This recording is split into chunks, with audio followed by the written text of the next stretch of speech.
Continue com o bate-papo com o professor do Inatel, Renzo Mesquita. Somos privilegiados por ter alunos tão bacanas, porém devo admitir que não é uma tarefa fácil. Conseguir bons resultados envolve também várias outras competências, como por exemplo o acompanhamento dos coaches especialistas nos times e também dos professores orientadores da instituição. Reuniões frequentes são realizadas a fim de identificar se algum aluno está tendo algum problema na parte técnica em relação aos jogos ou até mesmo dentro da escola. Por isso, o acompanhamento é essencial para que se tenha bons resultados no final das contas. Para muitos pais, participar de times de esportes digitais ainda é uma incógnita. É como se fosse um filho falar para o pai que quer ser jogador de futebol.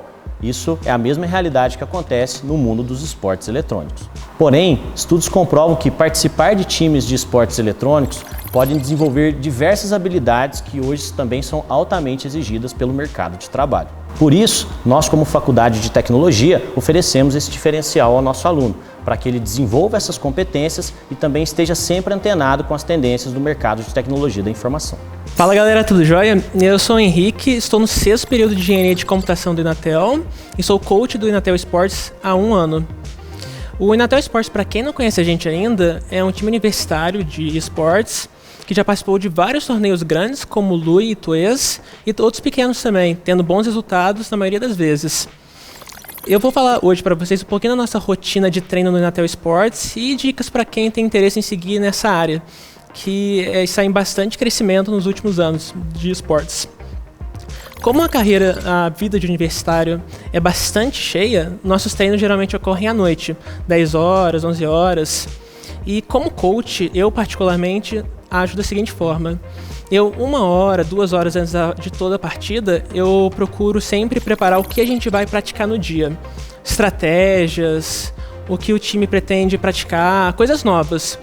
Feito isso, cerca de meia hora, 20 minutos antes do jogo, eu procuro me reunir sempre com o time para discutir com eles o que eu preparei. Eles têm alguma sugestão, uma coisa para mudar, uma coisa para remover, e procura sempre um dia na semana para assistir alguma partida, replay como a gente chama, uma partida gravada, para ver nossos erros, o que a gente fez de bom, o que a gente fez de ruim, e tentar sempre melhorar da próxima vez. Os jogos costumam ter atualizações, dependendo do jogo, às vezes, muitas vezes, no mês, poucas vezes. Sempre procure estudar o que aconteceu no jogo, como isso vai impactar o estilo de jogo do seu time.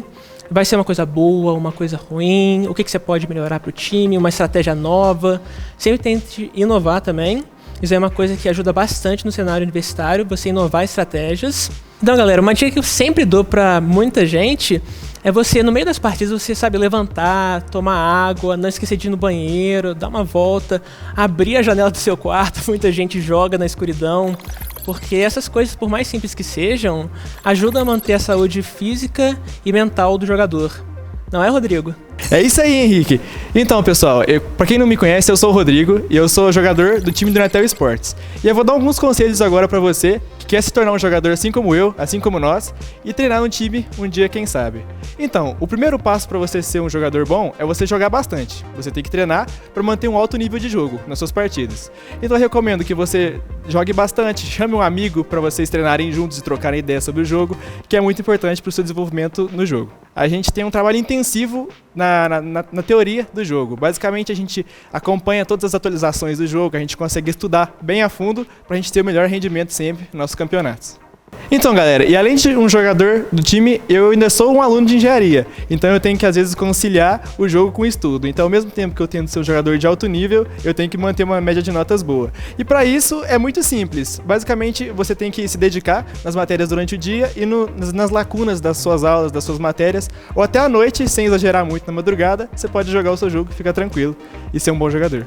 E, galera, é muito importante vocês sempre jogarem em time. Por quê? Porque sozinho você não vai conseguir evoluir o que você deveria. Quando você tem um amigo do lado, você tem uma equipe por trás, cada um aprende uma coisa sozinho e vocês compartilham isso no final. E outro detalhe, galera, que é muito importante, é que a maioria das pessoas hoje em dia que jogam os jogos, elas têm alguma meta de ser profissional algum dia.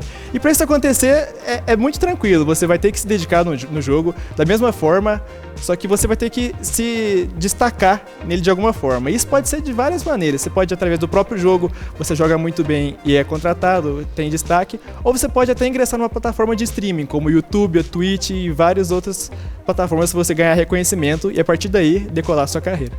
O papel do engenheiro de computação é fundamental para toda a indústria dos games. Confira esta animação que fala sobre o trabalho destes criativos para os jogos. O engenheiro de computação desenvolve dispositivos eletrônicos e programas de sistemas computacionais. Sistemas computacionais são dispositivos eletrônicos capazes de executar tarefas com ou sem intervenção humana. Isso só é possível por causa da programação. Pensar e desenvolver a inteligência de um equipamento para que ele execute sozinho as mais variadas tarefas é fundamental. Digamos que, de início, o engenheiro de computação tenha que criar um cérebro para o equipamento. Dali em diante, ele ganha vida e, sobretudo, inteligência. Um videogame, por exemplo, é um tipo específico de computador, pois é um equipamento que responde a uma determinada programação. Ele é composto por 5 partes, que podem ser desenvolvidas pelo engenheiro. Os periféricos de entrada são a interface com o jogador. Os programas, que na verdade são os jogos, contêm os roteiros, a rotina, as imagens gráficas e o áudio. Aqui vemos o processador. Agora o cabeamento, que interliga tudo e é o responsável pela transferência das informações.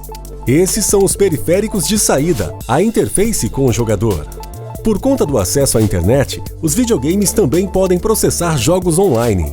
A ideia, a concepção do jogo, é o início de toda a aventura.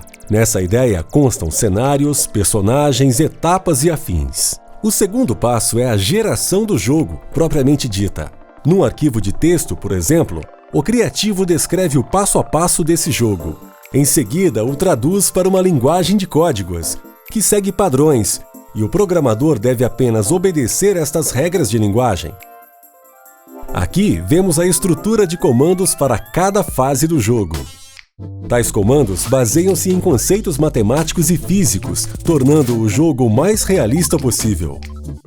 As rotinas de fases, imagens e sons são interligadas para depois serem inseridas na mídia, que será processada pelo videogame.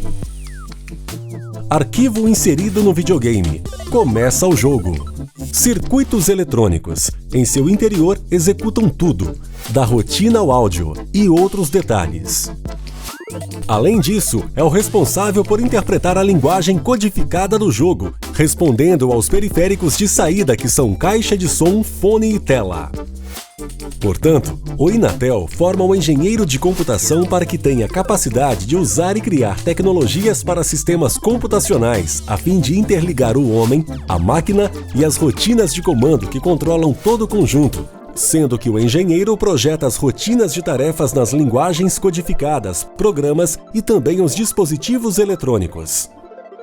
Celulares, computadores pessoais e videogames são ótimos exemplos de dispositivos eletrônicos capazes de processar programas. E os programas são os aplicativos de celular, sites, redes sociais e jogos, além de muitos outros. Falar de games é sempre muito divertido, não é mesmo? Mas infelizmente chegamos ao fim do nosso programa Conecta.